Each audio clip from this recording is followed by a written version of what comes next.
and welcome to Interfaith Connections. I am your host, Jackie Fuller. Today's episode is going to focus on Native spirituality and social justice. And my guests in the studio today are Hope Butler and Chris Timbers. Thank you, Hope and Chris, for coming on the program today. Now, first, we'll do some background information about each of you so our audience know who you are and why you're passionate about what you do. Mm-hmm. So we'll start with you first, Hope. Before we do that, I want to gift you some tobacco from our native homeland over here in Maryland. Oh, wow. And this is to thank you. No, it's a tradition when you go to someone, to meet someone for the first time. We know each other, but however, it's just a gift of peace, and it's like a peace offering, so that we all are as one. So I just want to say, on the Piscataway people, thank you very much. Okay, thank you. And it's presented in this, so just make sure people can see what's presented to me. Thank you so much. You're welcome. Wow, it's cool. It's always cool to get gifts, so thank you. Now, yes, feel free to share some background information about yourself. My name is Hope Butler Hodai, and I'm a member of the Piscataway Conoid tribe of Maryland. I come from the Deer Clan, and we are the indigenous people, the Piscataway Conoid tribe of the DC, Northern Virginia, and Maryland territories. I'm currently president of the American Indian Society of Washington, D.C., which is a 50-year-old organization that was established back in 1966. So we're celebrating right now our 50th anniversary. Nice. Yeah. I'm a leader in our community, and also I also do sing to a musician. And I'm just really honored that you had us here on the show today and that we're having an opportunity to open up these bridges, these walls, and we're tearing down walls, as Chris will be saying later on in his music, and just get the dialogue going. There are a lot of things going on in the country today that are affecting Native Americans, and a lot of that has to do with our spirituality and how we're going to move forward as a people. And that has been very important in my upbringing. The Piscataways were the first baptized Catholics in Turtle Island meaning the United States. So spirituality has always been a part of my life and with my parents. But as I've gotten older, have evolved to more Native spirituality in incorporating all religions, not just one. Nice. So, thank you. And Chris, you? I'm a local singer-songwriter from Northern Virginia. I've been playing around this area for nearly 20 years. I started in my early 20s. I found my native spirituality, since we're talking a little bit about that, about 7 years ago. And I started really studying and practicing our ways. Something I've always been proud of. And so it's nice to make these connections now and to finally meet Hope and be invited to some of the things that she's doing, the Native American Ball and this show. It's been quite the honor. So I appreciate that. And I use some of this in my songwriting, some of our issues and what's going on among our communities around the world, around the United States especially. But that's pretty much in a nutshell. And what is your tribal affiliation? Crow and Cherokee. Crow, Cherokee. Yeah. Okay. Now, currently, I guess we'll start with you, Hope. What issues your organization, what are they focusing on right now, especially with the transition of a lot of things happening in the country? Can you elaborate more on that? Well, recently, the American Indian Society just held a gala over inauguration weekend. And our theme was sovereign relationships, past, present, and future. This gala we've been putting on every 4 years since 1969. But it was given an opportunity for Natives who were in the town to come together as one and talk about the next issues, the next administration. It is the ball for us, by us. And this is very important now with things going on at Standing Rock. Sovereignty, tribal sovereignty is now under the gun. We don't know what's going to happen. And we had NCAI, National Congress of the American Indian, had a presidential transition meeting the day before on January 19th, where about 250 tribes or tribal leaders came in to come and talk about what are the next steps for Indian country. And at our ball, I had an opportunity to speak to a lot of the tribes. Standing Rock is not only the only tribes under the gun right now.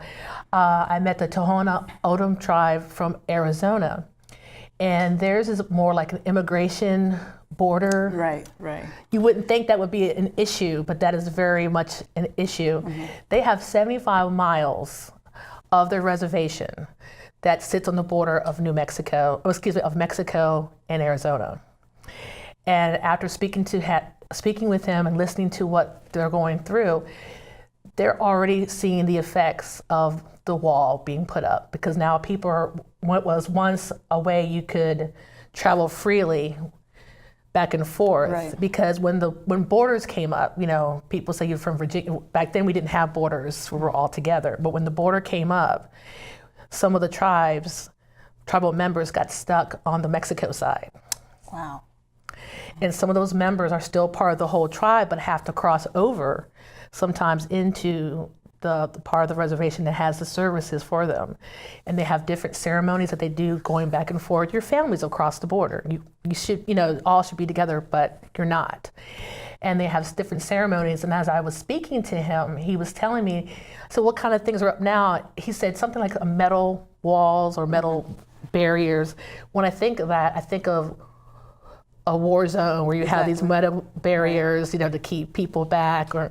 So it's a very troubling issue right now that we really don't know what is going to happen. If they're starting to do more, a little each day where it's not noticeable, but if they're finding it harder and harder for tribal members from the Mexico side to go to the Arizona side, and moving to Standing Rock, the youth, it was the youth that came forward. And they were just showing a documentary on called Rise about Standing Rock. And as they said, they couldn't wait for the adults anymore. We had a lot of things, not that we had a lot of things going on, but about politics, about money, and the youth said, we just can't wait. They spoke at the inaugural powwow that we had, and so they ran. They ran all the way from North Dakota out here to Washington, D.C. with a petition of 140,000 signatures talking about what was going on with Standing Rock and with the Dakota Access Line, or as we call it, the Black Snake. So it's not, as right now, you've seen the videos on TV, dogs, water cannons. I almost feel like I'm getting historical trauma. This is bringing up a lot of historical trauma, not for me, but a lot of people who have watched this or who have been there. This is nothing new, but you see it in the civil rights movement, and you're thinking, you're seeing it now today. Yeah, it's the parallels. It's amazing, because that's what I think of when I saw all the footage coming out from, that's happening at Standing Rock, and it was just like, this is like stuff from 1960, Martin Luther King days, I have some friends from that reservation, and it's heartbreaking. It's a real issue. I mean, the people from those tribes are worried. They're worried about it's not just some frivolous uprising. They're worried about their kids and their elders and their families, and the potential of a pipe breaking underneath that river and polluting their drinking water. And it's a real issue, and to just kind of overlook it, and it's just amazing to me. It's definitely needs to be addressed. The original pipeline was supposed to go through Bismarck, and Bismarck, people were upset and made, we don't want this here, so they changed it. And someone was made a good point. They're just Indians, so just go ahead and put it by them. So it's amazing, centuries later, these stigmas are still around about people who were already here. and people who were here through forced migration that we're still seen as second-class citizens, though we glorify the culture and the music, but in reality, this is how we're still being treated. People in some of the reservations in South Dakota are the poorest people here in the United States. Right. And I have a friend now who's there now. Her name is Vanessa Boland. She's one of the medics. So she's seen all these injuries that happen, especially with the lady who had the unfortunate accident with her getting something amputated, and seeing, it's cold and it's snowing, and they have these water hoses. And I think back to Wounded Knee. If you've ever seen the pictures of Wounded Knee, the tribal members had been shot to death and are laying there in the snow, and you just feel like you're just living it all over again. And one thing that came out good when the veterans did come to call, and that was very, very healing time, because it's the first time that ever in the military has ever apologized for what they have done to Native Americans. And they did that during the ceremony, and even someone from the Custer Regiment and those types of things. So we have had good things, but we have a long way to go. As you know now, Trump has now started with the going forward. And if you look around right now, there have been pipeline bursts all over, like in Yellowstone. So it's mind-boggling. And it's just like, you feel like you're living I feel like I'm living in an alternate universe, that this isn't reality, but it is reality. It is reality. Now, I want you to also bring up a conversation you and I had about the card you have to carry around. You don't have to pull it out. I don't have to pull it out. That was for effect. But no, just explain that. Well, one thing, tribal members, like was it your grandfather that was what was from Cherokee? He was my grandfather, was an enrolled member. You tell them about that. Oh, actually, my grandfather, I found his name in the actual enrollment book. Is that what you're talking about? Yeah, the Cherokee enrollment book, the Easter Band of Cherokees. There's Native American on my mother's side too, but it's a little kind of lost in the books. We can't really find as much about it. We have pictures and things of that nature, but that's it. In order for to have a couple different types of tribes, we have federal tribes who are federal recognized, over about 560 some. We have about state recognized tribes, which my tribe is state recognized, but we did not get recognized until January of 2012.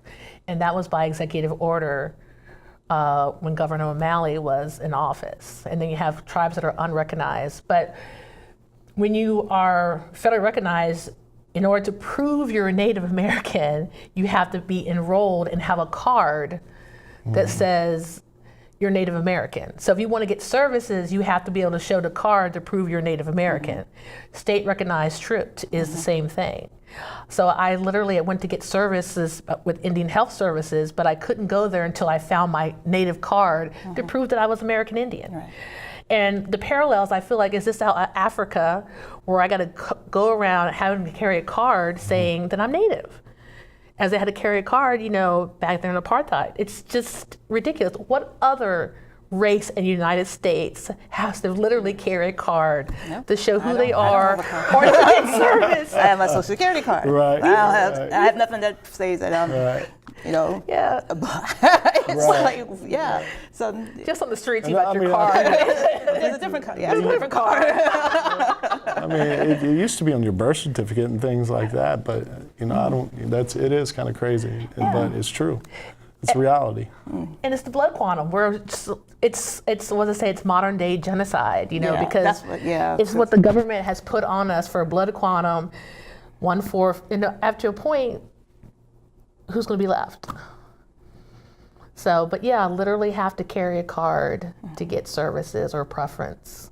And then if I'm not, then there's a lot of things that I'm not eligible for because I'm from a state tribe, that federal tribes get more services, but in my card, someone asked me, I said, oh, here's my card, take the copy of it, and just, it's just ridiculous. Yeah. In your own country, Homeland Security since what, 1491, 92, and still gotta carry a card. So how, in the midst of all this, the stress and the frustration and the anger, and how do you relieve yourself of that through your spirituality? How do you still maintain who you are and still stay to be empowered with all this happening with you? How does your spirituality help you with that? I think you remain proud of who you are and your people and where you come from, and you lean on your spirituality and your creator. Is what most tribes call him, our creator, for strength, and guidance. I think it's very important, and that's why we have our ceremonies. That's why we have this drum, which she was talking about earlier before we went on air, about the heartbeat of our people. That's what that represents, and our ceremonies are centered around the drum and our pipe, and our tobacco, and it runs very strong within all our tribes. I mean, we're guided by our spirituality. It's a way of life. It's not like a religion, we go to church, we walk outside, we're in church right now. Wherever we are, we're in church. Feel this. Yeah. So, Okay. I guess my spiritual is the only thing that has kept me going, kept me rooted. Okay. I think back to the tribe. If it hadn't been for our ancestors, we wouldn't still be here, especially here on the East Coast, because we were the first ones, had first contact, acculturated. And my spirituality just, like I said, it's just an everyday that keeps me grounded. And music. Playing the hand drum, singing music, that's always been an important part of Native traditions too. And those are things that we've been able to pass down. That keeps me grounded. My mentors, people like Chris, I find my spirituality when I'm not failing, I can find that energy from other people to keep me going. All right, and before we go to our next segment, can you share with our audience the items you have here on the desk? So you want to show them the hand drum? Oh, yeah, it's a hand drum. It's usually we use a stick with it, and yeah, all right. Okay. I'm used to being in the music studio. But we use this in a lot of ceremonies, singing songs. This is a hand drum. We use it a lot for prayer songs, where we hold it and play it with a stick and or mallet and whatever. So it's very central to our spirituality. Okay. And this here? Those are just some feathers that I brought, some eagle feathers. Okay. And I do have permission to have them. Okay. But make sure. with the ball, I was gifted them for my new position and my new nice. what I'm being asked to do now in the future. Oh, okay. So it was a very big honor because it was the first time I've ever got gifted a feather. And so it's an honor. You have different changes in your life or different milestones. Okay. And this was a milestone of me coming out as a leader in the Native community. Awesome, awesome.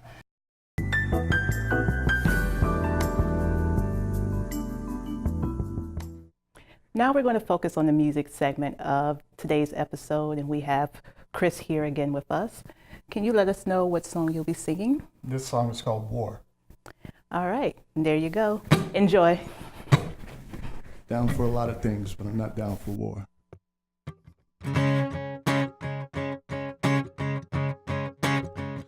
Down to build bridges and not walls.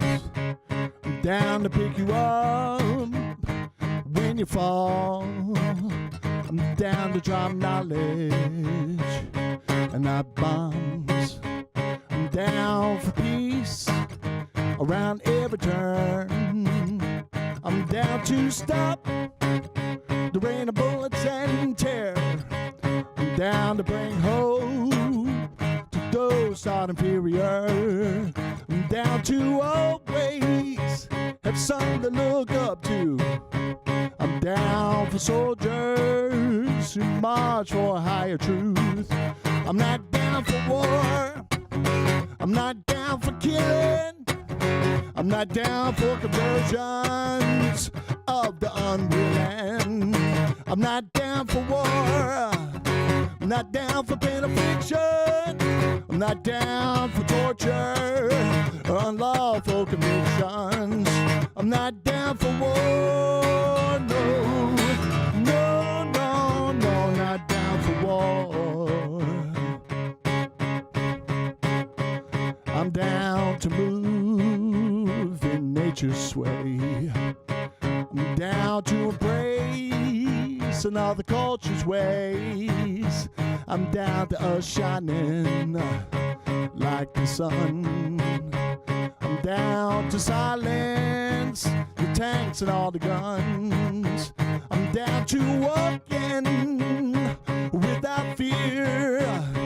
I'm down to wiping your falling tears. I'm down to sing and dance with no strife. I'm down to seeking a better life. I'm not down for war, I'm not down for slaying, I'm not down for shooting for political gain. No, I'm not down for war, I'm not down for crisis, I'm not down for the actions of Trump, Putin, or ISIS. I'm not down for war, no, no, no, no, not down for war. I'm down to build bridges, not walls. I'm down to pick you up when you fall. I'm down to drop knowledge, not bombs. I'm down for peace around every turn. I'm down to stop the rain of bullets and terror. I'm down to bring hope to those not inferior. I'm down to always have something to look up to. I'm down for soldiers who march for a higher truth. I'm not down for war, I'm not down for killing, I'm not down for conversions of the unwilling. I'm not down for war, I'm not down for pain or fiction, I'm not down for torture, unlawful convictions. I'm not down for war, I'm not down for slaying, I'm not down for shooting for political gain. I'm not down for war, I'm not down for crisis, I'm not down for leading you from where the light is. I'm not down for war,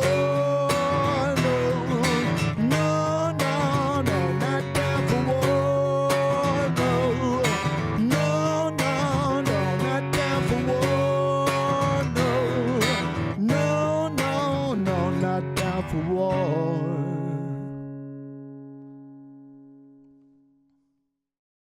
I believe in interfaith because we are the most multicultural generation in history. I believe in interfaith because the best of our country's ideals comes from celebrating diversity.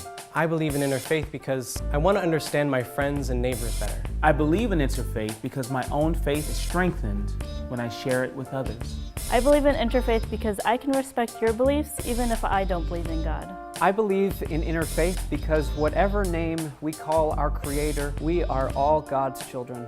I believe in interfaith because at the core of every great religion is a desire to unite people, not divide us. I believe in interfaith because we are stronger together than we are apart. I believe in interfaith because no one group can solve the world's problems on their own. I believe in interfaith because the work of equality, of peace, of understanding, of justice is not yet finished. I believe in interfaith because everyone has a role to play. I'm Joelle, I'm Jewish, and I believe in interfaith. My name is Jasjeet, and I'm a Sikh, and I believe in interfaith. I'm Aaron, I am a Christian, and I believe in interfaith. I believe in interfaith. I believe in interfaith. I believe in interfaith.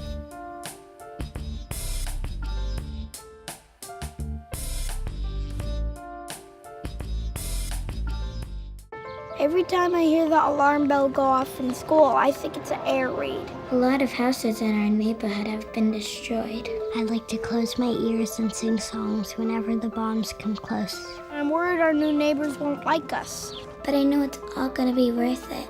I just want my family to be safe. But these are not my words. These are not my words. These are not my words.